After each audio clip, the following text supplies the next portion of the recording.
প্রথমে আপনারা এই ভিডিওটি দেখুন। राम जी गौ माता कपड़े गंगा जी में नहीं धोने हैं। एक दो गंगा जी में बाल्टी है अभी तेरी। तेरे से बोला था तुम लोगों को समझा दे गंगा जी में कपड़े नहीं धोने। नहीं तो लोग तुम लोग मांस मच्छी का सेवन करते हो, यहीं पे झुग्गी झोपड़ी लगा दे तुम लोग, चोरी उठाएगी सारे काम करते हो तुम। आज के बाद नहीं जाइए। तेरे से मना करा था ना।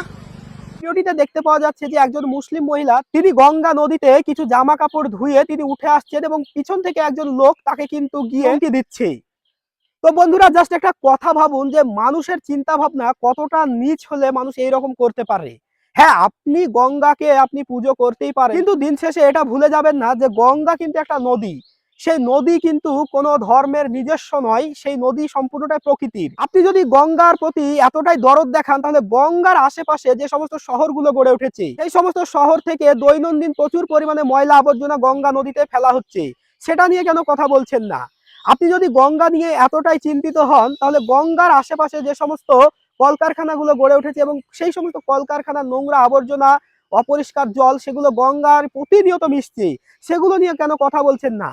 এই মহিলাটিকে আপনি আটক করছেন, এই মহিলাটিকে কিছু বলছেন, বকছেন, ধমকাচ্ছেন শুধুমাত্র এই মহিলাটি মুসলিম এবং সে এই গঙ্গার জল ব্যবহার করেছে, এটাই কি তার অপরাধ? বন্ধুরা, আপনাদের কি মনে হয় যে প্রকৃতির জিনিসের সঙ্গে ধর্মকে গুলিয়ে ফেলা কি সত্যি খুব আমাদের প্রয়োজন, নাকি প্রকৃতির জিনিসকে প্রকৃতির মতন করে ব্যবহার করা উচিত আর যেটা আমাদের ধর্মীয় বিষয় সেটাকে ধর্মীয় বিষয় হিসাবে ব্যবহার করা উচিত? অবশ্যই আপনার মূল্যবান মন্তব্যটি কমেন্টে লিখে জানাবেন আর ভিডিওটিকে প্রচুর পরিমাণে শেয়ার করে দিন যাতে মানুষ এই বিষয়টি নিয়ে সচেতন হয় এবং নদীকে নদীর চোখেই দেখতে পারে, নদীকে যেন অন্য কিছু মনে না করা হয়।